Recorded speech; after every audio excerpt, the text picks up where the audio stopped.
Professor for his presentation.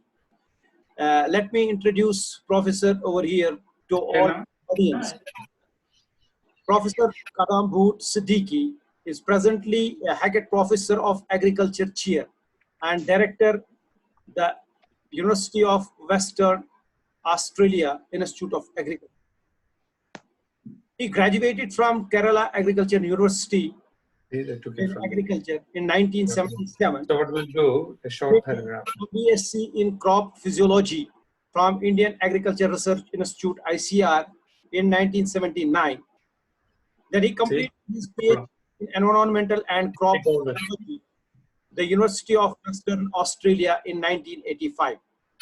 After completion of his PhD in 1985, Professor Siddique joined the Department of Agriculture and Food, Western Australia, as a cereal crop physiologist and worked his way up to principal scientist and leader of DAFWA Pulse program. He became the director of Center for Legumes in Mediterranean Agriculture at University of Western Australia in 2001 and remained in this position until 2006, when he was appointed to establish and lead the University of Western Australia Institute of Agriculture. Professor KADAMBOT Siddique has made outstanding contributions to agriculture in research, education, and industrial development. Professor Siddique's major contribution to dryland agriculture has been crop yield improvements in grain, legumes, and wheat, and the release of 13 new grain legume cultivars. His education and research training initiatives span many regions, including Australia, Asia, Africa, and Middle East. Professor Siddique has been awarded and he has been elected as Fellow of African Academy of Sciences for the first time from Australia. Government of India Ministry for Agriculture honored Professor Siddique for his outstanding contributions to global pulses research and development. He became designated special ambassador by the UNFAO for the International Year of Pulses. He was honored with a prestigious Danheng Award by Chinese Gansu Province government. Professor Siddique was awarded prestigious Hackett Professor of Agriculture Chair at the University of Western Australia, where presently he is there. I now humbly and gratefully invite Professor KADAMBOT Siddique for his lecture, please. Professor KADAMBOT Siddique, please. Good morning, everyone, and thank you, Professor Pambori, the Vice Chancellor of the University, faculty members, and also Dr. Habibur Rahman for chairing the session, students and participants. And it is a great privilege to address you all. And first of all, I would like to congratulate the organizers for choosing this theme, Achieving Zero Hunger by 2030. With that, I will now share my PowerPoint. Can I? Share screen. Yeah, that's what I did. Which one? Blue one. Then PowerPoint. Yeah. Good. So can you all see that? I hope. Yes, sir. Yes, sir. Yes, sir. Yes, sir. Yeah, you can hear. Yes. So what I'm going to do is that I'm going to talk about future smart food. Some of these we have heard from the previous speakers, but I'll go in depth. So the address is about rediscovering hidden treasures of neglected and underutilized crops for zero hunger in Asia. I will try to mention India as much as I can as well. So the outline is, I'll give a brief introduction to the University of Western Australia. This is quite important, particularly for research collaboration and also for the students. Then I'll mention about the challenges on current food system and needs for diversification and its entry point. The concept and the main features of future smart food. And what do they do? Nutrition, climate change, we heard about it. Economics is so important for the rural farmers and people, and social benefits. It's nice to talk about the theory, but how to realize the potential, that's more important. We heard about the Sustainable Development Goal, the 17. Perhaps I'm afraid we may not be able to achieve that because the time is ticking on. And then I'll draw some conclusions. So I come from the state of Western Australia, which is bigger than India. And we have only 2.6 million people. So the highest graduate wage in Australia, my university, is a prestigious Group 8 university. And Perth is a wonderful place to live. This is the campus. Now I am sitting here and talking. And this is our convocation hall. This is where the Vice Chancellery. This is a comprehensive university. So there are no agricultural universities in Australia. You may be surprised, but it is good that we have all kinds of faculties or what you call colleges, so we can interact. And I just showed the Perth, the capital of Western Australia here. And people may think Perth or Australia is far away. I think it's a relative term. We are not far away because we are in the same time zone as 60% of the world population. For example, Indonesia, Singapore, Japan, China, and even with India, only 2.5 hours difference from Perth. A very biologically diverse region on the planet, so we can look at that as well.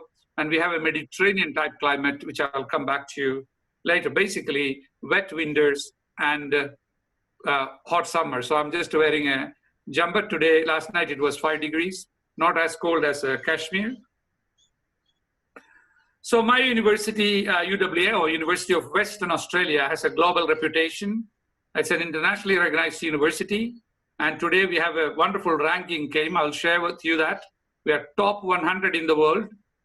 And more importantly, we work with the industry, whether it is the agriculture industry or the medical industry or the engineering industry. This is so important that we must connect with the real world. In Australia, there are 40 universities. But the Group 8 is the elite university. You may have heard about University of Sydney, Melbourne, University of Western Australia, Queensland. So these elite universities are where 70% of the research is done. We got our Nobel Prize in Medicine in 2005. This is Professor Barry Marshall, very close friend of mine. We have been traveling together on various occasions. He's got his Nobel Prize for the Helicobacter pylori, especially the veterinary people know that the stomach-causing bacteria. He is the first person to say that it is caused by the bacteria, and he then developed the treatment himself and proven that. So he is a graduate from here. He's a professor in medical microbiology, and he's got a center called the Marshall Center for Infectious Disease Research and Training and the clinical microbiology. So wonderful person. It is good to have a Nobel Prize winner here.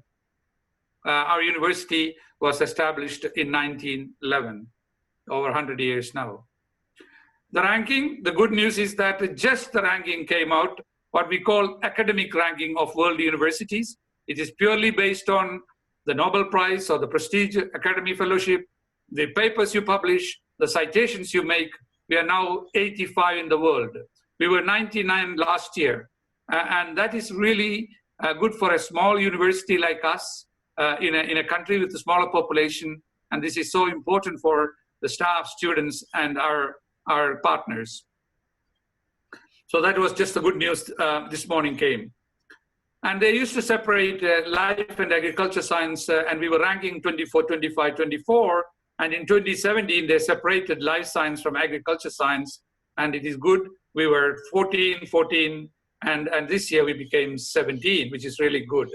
Making a one jump in ranking is very hard because the Chinese universities are now really dominating the world ranking.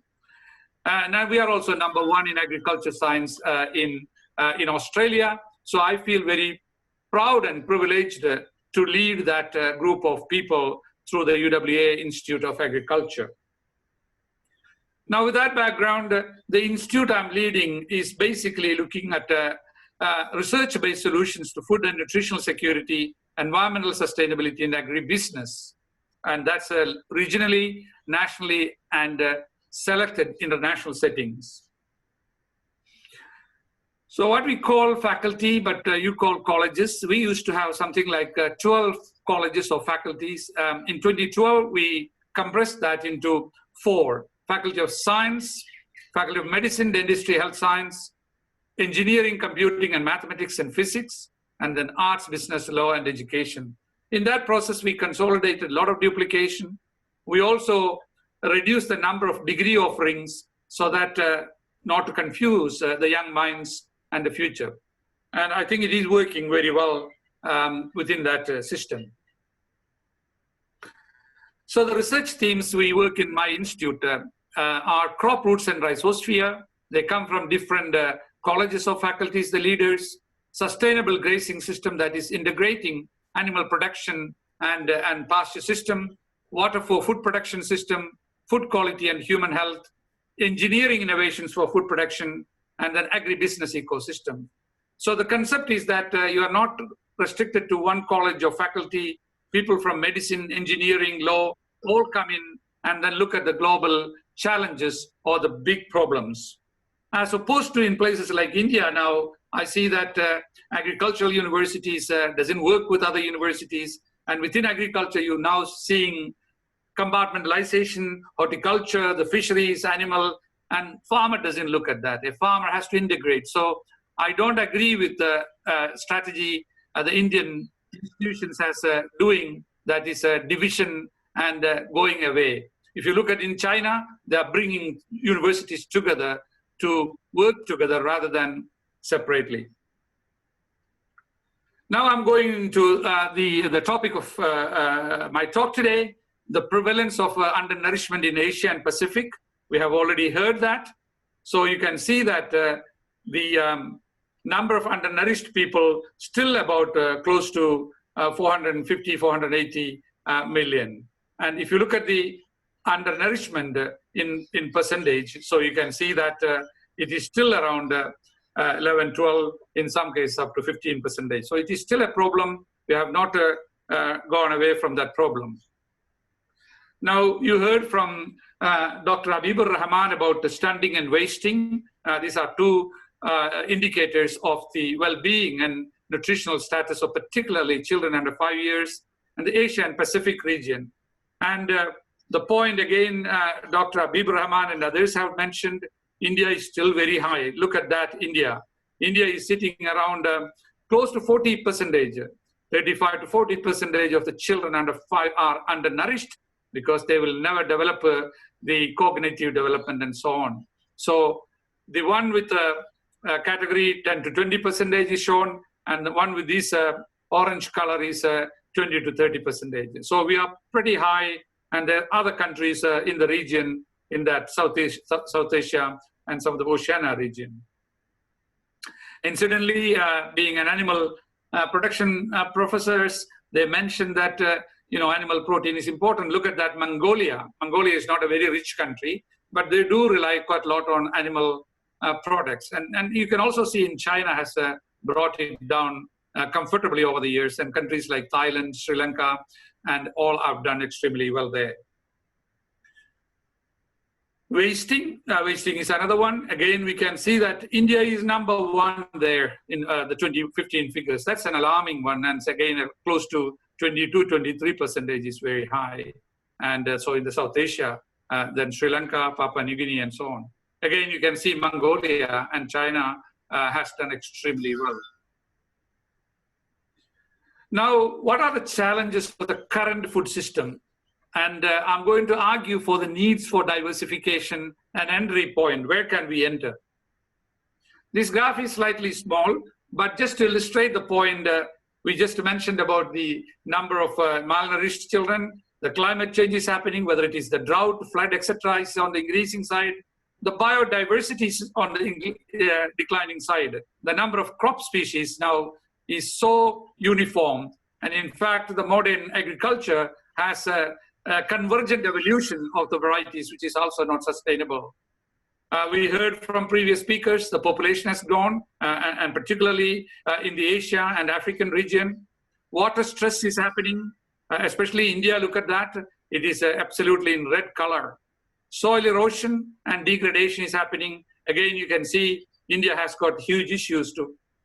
The other driver is the changing dietary pattern. People are moving away from rice and wheat, now more milk, eggs, animal products, fresh fruits and vegetables, which is healthy. So we need to think about investment in major cereals by research and development organization. We need to think about investment driven away. Yes, it was good when we were looking for food security in the 50s and the 60s and 70s, but now things are changing. So as research and development has to change.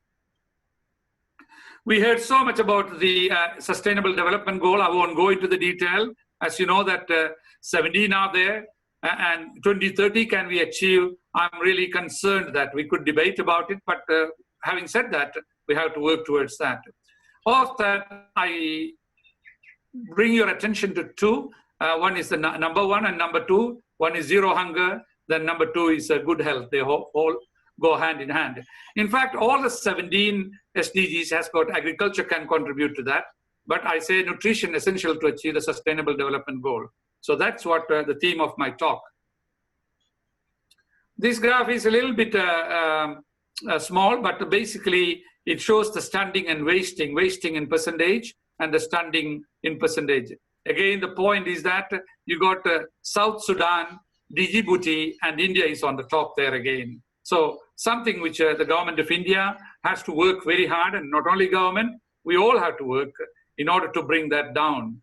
So, but about 50 countries in the highest percentage of children suffering more than half is in Africa. So if you take 50 countries in the world, so we can't forget about sub-Saharan Africa. So India is on the third list. That is really something we have to work towards. I won't go into the details, but there are figures around Andhra Pradesh, Bihar, a number of places, but you can see that the percentages are very high in many parts of India. But if you look at the stunted children, the lowest is in Kerala, the highest is in Uttar Pradesh.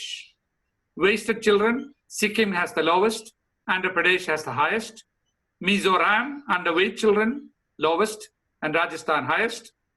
Anemic children, Kerala, the lowest, still 48.5%. West Bengal, 86.4%. Anemic women, very important. Kerala is 32.7 and West Bengal is 76. So basically north, west, east, central and south, we need to look at that critically. This is again data from India only. Again, you can see that the north, west, there are patterns emerging. For example, the western part has got 19.2 wasted, and the central part got 61 or 73.4% anemic women. And so the regional differences are there, and what can we learn? So the northern states are least affected in wasted and anemic children and anemic women than other regions. Western state is home for a high percentage of wasted and underweight children. East and northeast states, children are the least affected by underweight. And central states recorded the highest value for stunted and anemic children. Southern states, children are least affected by stunting. So there is some pattern. I think more research is required. What is required? Can we learn lessons from one part to the other part of the country? And then what remedies are there to rectify? It's a wonderful data by V. Rajagopal. Now let us look at the world ranking. Again, one of the speakers mentioned how India is positioned. Let's look at the prevalence of stunting, 38.7%. We are ranked 114 out of the 130, just placed between Chad and Zambia. Prevalence of wasting, 15.1%, 120 out of the 130, in between Somalia and Eritrea. Women anemia, 48%, again, 170th rank above the 185, Niger and Guinea. Adult overweight obesity, someone mentioned that, 22%. We are not that bad, 21 out of the 190 between Malawi and Madagascar. Diabetes, India is the capital of diabetes. Although the value is 9.5, 104 ranking of the 190, Honduras and Afghanistan. Excluding breastfeeding, India is doing well there, but we could do more. 46.4%, and 48th rank out of the 114 between Gambia and Sudan. So it is clear that India is placed in dismal ranks in most of the indicators. Now moving on, hunger and malnutrition in selected countries. I'm showing you here an example of the prevalence of overweight in children and adults and prevalence of obesity among adults 2011 to 2015. You can see the figure. The adult overweight is an issue in some of these countries: Cambodia, Laos, PDR, Myanmar, and Nepal.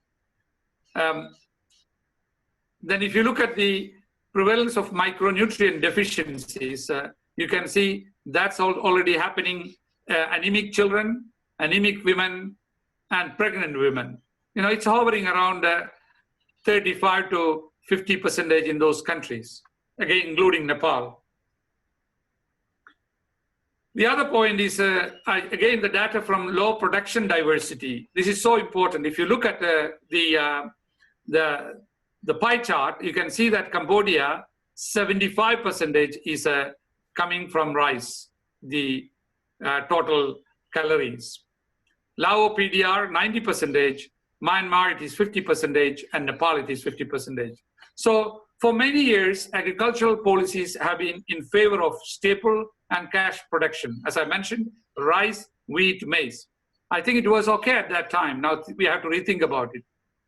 Our intensification of single crop system, achieve higher yields of staple crop such as rice, wheat, and maize has long been a single focus to reduce hunger without targeting micronutrient deficiencies. And also we have seen recent growth of cash crops such as sugarcane, particularly in India, and cassava in Africa has accelerated the low crop diversity farming system. The next one is food supply per gram per capita. So basically, I won't go into the data. You can see that in the case of Cambodia, 75% is coming from cereals. In the case of Laos, PDR, 82%. In the case of Myanmar, 67%. And in the case of Nepal, it is coming about 72%. So the conclusion is that over-reliance on very few cereals, mainly rice. Consumption of vegetables and fruits remains low. And in a vegetarian country or vegetarian eaters, then it becomes even harder. No animal protein get into the food system. So malnutrition and dietary diversity and production diversity. So let us look at basically lack of agricultural diversification leads to high prevalence of hunger and malnutrition. So we need a holistic and cost-effective intervention. Okay, you may argue, can I do the biofortification or can I do the supplements? How many people can afford to have supplements from a GP, general practitioner, or medical professional? So malnutrition, lack of production diversity, dietary diversity, they are all interlinked. So if you are going to design a system, one need to look at that. Let us look at that. Why we need diversity, production, and nutrition? So there are two things I want to emphasize. One is the production gap. The other one is the nutrition gap. And this will promoting agricultural diversification to address the above two gaps, the current agricultural and food system in any country. For example, doubling yields in 2050, let's say we want to increase the yield, require annual yield growth rate of more than 1.7%. But crop yields or partial factor production of land, water, fertilizer, and labor not promising, because during 1989 to 2008 period, global yield growth rates of maize was 1.6%, rice 1%, wheat 0.9%, soybean is 1.3%. It is insufficient for meeting the future food demand without having to convert a lot more land into agriculture. We know that it is impossible to have new land for agriculture. We're also seeing some of the farm yields are approaching economic upper limits in highly productive areas. In major irrigated wheat, rice, and maize system, yields appears to be near 8%, 80% of the yield potential. So there is still production gap, but we need to think about how we can increase the productivity. Increasing the production of staple crop is not enough to accelerate the reduction in malnutrition. So the nutrition gap, we heard earlier, I mentioned yield gap. The gap between what food we are grown and available, what food are needed to healthy diet. It requires increasing availability and access to the food necessary for a healthy diet. So the conclusion is that there is insufficient supply of nutrient-rich food. Yes, we got a lot of calories coming, but that's not enough to have hunger and malnutrition or stunting and wasting corrected, particularly say 35 to 40% of the children under 5 who are the future of your country or any country, and they will never develop their cognitive development. They will never become the leaders of the country. They will never drive the intellectual horsepower required for the country to move forward. So investing in those children is most high priority than anything else for me as an agricultural scientist. Now, when we want to look at the future food, and then the point is to restore agro-diversification in the food system, whether it is in Kashmir or in Australia, we can say there are 30,000 edible plant species in globally, of which 7,000 crop species have been used so far. But of that, I would say 150 crop species are commercial cultivation. 90% of the energies in human diets come from about 103 crops. If you look at the main species, there are 62 crop species, of which rice, wheat, and maize, and potato dominate.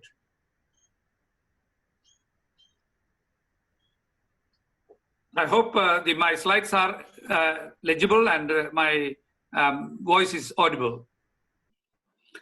The Yes. future smart food, thank you. The future smart food concept and main features. So people talk about neglected and underutilized crop, minor crops, orphan crops, promising little used crops. These are mostly wild or semi-domesticated species adapted to local environments. These traditional foods were in use for the centuries, but increasingly become forgotten when more productive, profitable cash crops are coming and replacing the farming system. People often call them neglected and underused species as they only play a marginal role in current farming system. So 4 points. Point number 1, there must be nutritionally dense, if you want to call them as future smart food. They must be climate resilient, so that we heard about the climate change, so they are adaptable to the local farming system. And no point having no economics, because the farmers are not going to grow. It should be economically viable and locally available and adaptable. So there are the 4 dimensions of the future smart food selection criteria. But the problem is future smart food is the change for perception of this neglected crop is important.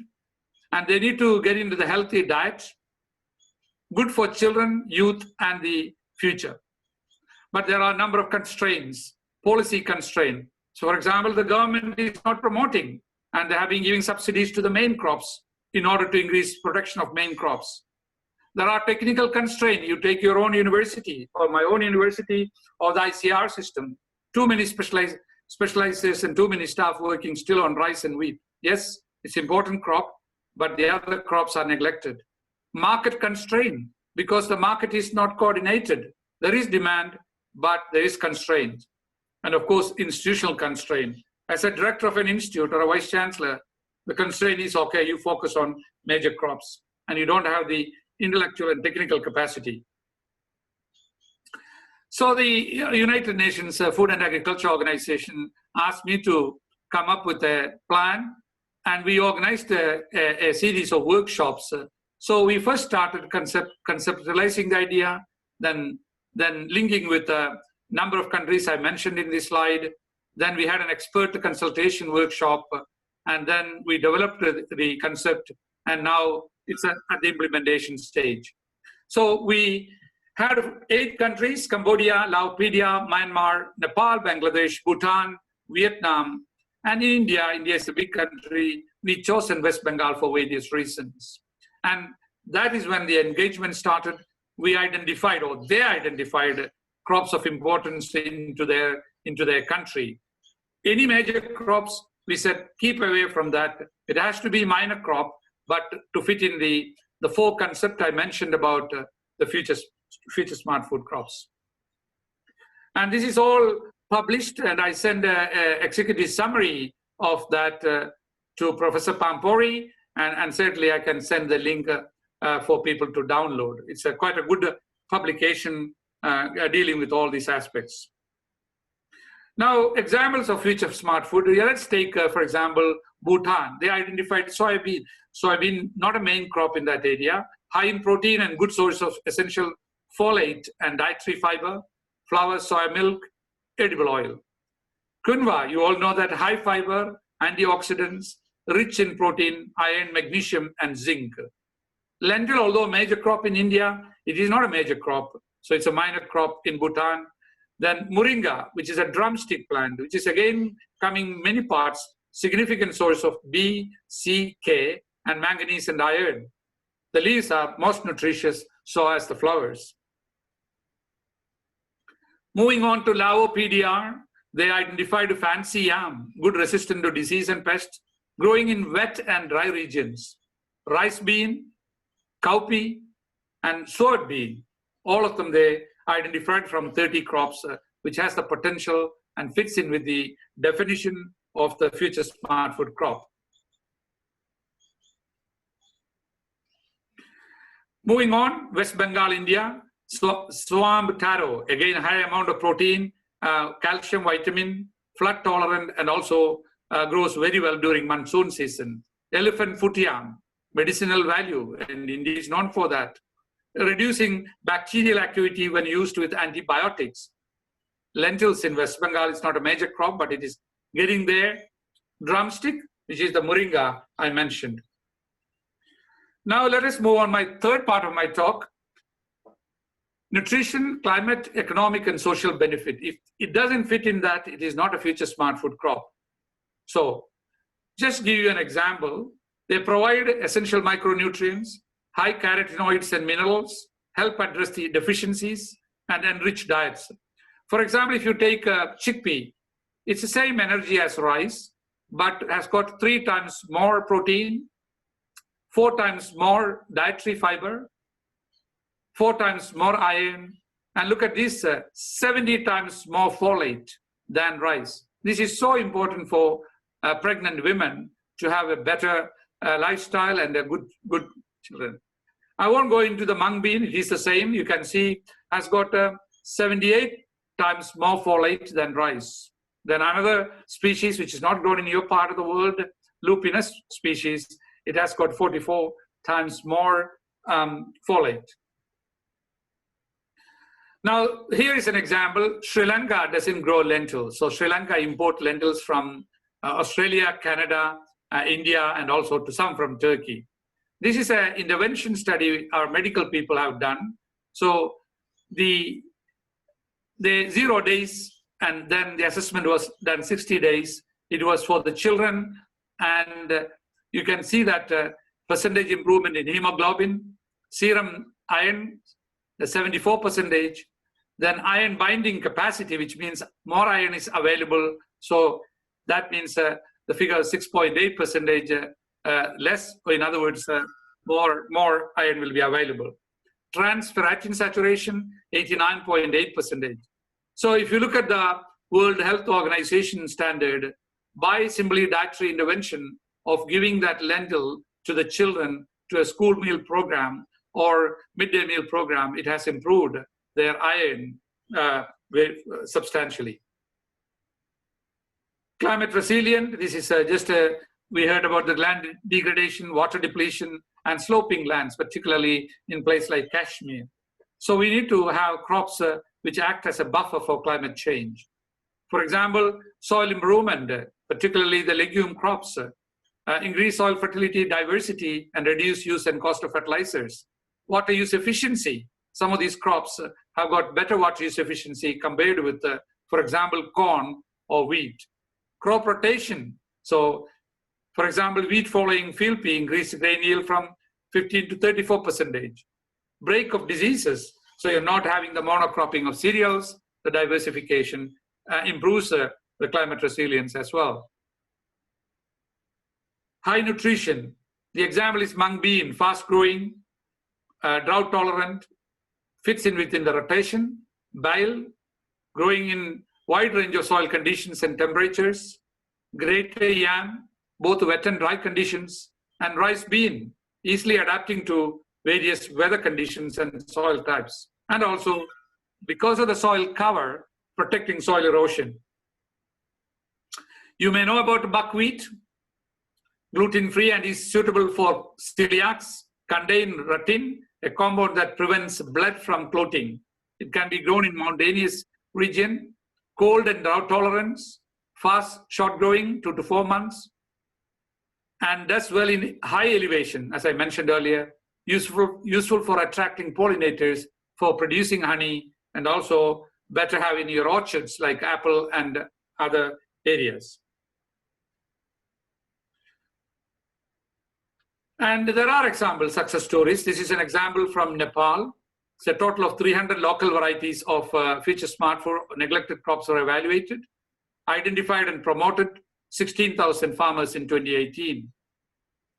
And community seed banks were established, 4 mountain agricultural systems, 70 locally adapted varieties of amaranth, for example, is a leafy vegetable, beans, finger millet, foxtail millet, and poso millet were identified.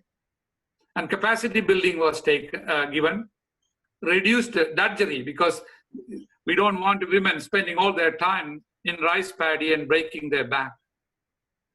So here is an example, and there are other examples in the region. Economically viable, that is one of the most important things. So it should contribute to sustainable livelihood, provide broad spectrum of crops, and small scale investment. For example, underutilized and processed products, whether it is in pickles, jams, sauce, many other products we need to look at. So it's a total value adding in the system. And you all know quinoa, how became world famous in every supermarkets in developed countries. It is happening. It's a South American Bolivian family farmers. In the past, they consume a lot. Now with the promotion nowadays, although consumption has gone down, but still consumed. But increased demand globally, increase in informal local trade, more money available, so better living conditions, better education, and better public hygiene. And when FAO said it is the International Year of the Quinoa in 2013, that made a big leap jump in the global market. It's one of the highly demanded products. There's another product called chia and amaranth. All those things are now getting into the main food system. And it must be locally available. There's no point in something which is good, but it can't be grown. So many traditional food systems have healthy elements based on local species, high nutritional value, and contribute to mitigating malnutrition. There is a crucial link for the crop diversity, indigenous food, that is the local farmers' knowledge, and strategies that ensure optimum nutritional status. So the underutilized crop species are still a major source of nutrition for many indigenous communities. Some examples are shown: amaranth, sweet potato, wild honey, rice bean, and in certain areas, small pumpkins. Another one example is from Bhutan. They have identified a number of wild plants. In 5 years of investigation, 108 edible wild species and the 53 families. From there, they distilled into 20 edible wild plants belonging to 5 families. So you know that many formerly neglected crops are now globally significant crop. For example, oil palm was not a mainstream crop. Soybean, you know that it originated in China. Now it's one of the biggest crops in South America and North America, in India as well. Kiwi fruit, everyone knows that came from China. Lupins was from Mediterranean, now it is very popular in Australia. So they contribute to food security, nutrition, dietary and culinary diversification, health and income generation. The fourth part, how do we realize the potential? This is a question always asked. So the challenges are there: social and economic, policy, institutional, I mentioned earlier, agronomic, not enough information available, and then environmental. So, for example, the harvesting is still not agronomically done, processing, production system, marketing, and consumption. A theory of change is important here. A sustainable agri-food system with a policy, increased demand for sustainable products, collaboration with not only government, but NGO organization, and we need a consistent supply of the products and capacity building. And there are things like investment, legislation, and so on, multi-sector investment needed. So you need to look at the holistic thing, why that crop is not taken up, what are the constraints, how can we mainstream it? So how to mainstream? So identification and prioritization, engage the farmer groups, collaborate with the local communities, document and characterize production, encourage local production, dissemination of seed and study adaptation. For example, a lot of people are interested in the organic agriculture. Some of these things will fit very well in the organic system. Post-harvest processing, improved technology, trade and marketing. You saw how widely now quinoa or chia, and these are taken. That's basically marketing. Develop market-oriented strategies, improve value chains, branding, and novel food items. People are concerned about health. So people are not interested in going to the doctor and getting a pill. If you have the whole food, that's how the globe is going to drive. So your medical doctors are going to prescribe you the food you have to eat at a young age, middle age, old age, not about going on the supplement. Consumption, dissemination of information, nutritional awareness, education, and cooking methods. You got a lot of fallow lands in India. If you look at the fallow lands in the Indo-Gangetic Plain after the rice harvest, and just an example to show that the government of India has started to fill that fallow land with a number of crops and schemes. I won't go into the details. 4,000 villages of 40 districts in 6 states has been allocated a target for bringing that fallow with suitable crops. For example, the cereal-based system with a legume crop, for example, diversification such as lentil or field pea short crops and chickpea can really expansion in the rice fallow system. And there is market opportunities, rural income, and building capacity through agricultural extension services required. There's another one from West Bengal. So you got rice in July, October, and they're bringing lentils into the system and mung beans and sesame into the system, which can help to that food diversification, market diversification, system diversification. And marketing and consumption, you can promote, but also I'm very interested to see this Akshay Patra from India. I think they are based in a number of parts, but somewhere in Bangalore, the school children's lunch program, midday meal program. If you go to some of the things like pulses, millets, cereals, vegetables, or even fruit, etc., can make a huge difference in integrating the recipes to improve the nutritional status of the school children and also and the mothers and the lactating women. I'm coming to the end of my talk, but the holistic approach is needed. So to start with, we need to look at the genetic diversity within the country or the region.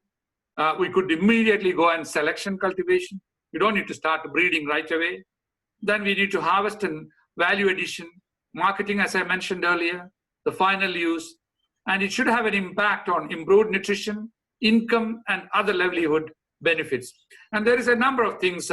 Their outcome is self-esteem, empowerment of communities, and I won't go into all the details, but basically you need to look at this pipeline, but there are things like improved technology, efficient value chain, etc., can add into that. Much of this is already covered in this book, and Professor Pambori, I'm happy to provide a copy of the book. I already gave you the executive summary of that. We also done a similar exercise with mountain agriculture because Kashmir is in the valley and the mountain area. There's a lot of wealth of information in integrating some of these so-called future smart food in the mountain system. That's also available with the FAO website. So my conclusions, I hope I haven't taken a lot of your time. The current food and agricultural system, multifaceted challenges. We need to promote agriculture diversification. It is essential to address the current agriculture and food system, not only the farming system, but the food system. The so-called Future Smart Food, FSF, provides nutritional, I mentioned already, climate, economic, and social potential to develop a diversified and sustainable food system for a better livelihood locally, regionally, and nationally. And we need to have a holistic and a sustainable value chain development. The multiple benefits has to be harnessed. And government still has got a role to play, key leadership. But we cannot rely entirely on government. We have to have private investment. We have to have the NGOs, the farmer groups, etc. And with that, I believe that it is possible to make a transformation in the agricultural system in order to address the soil health and environmental health, but also the human health. Thank you.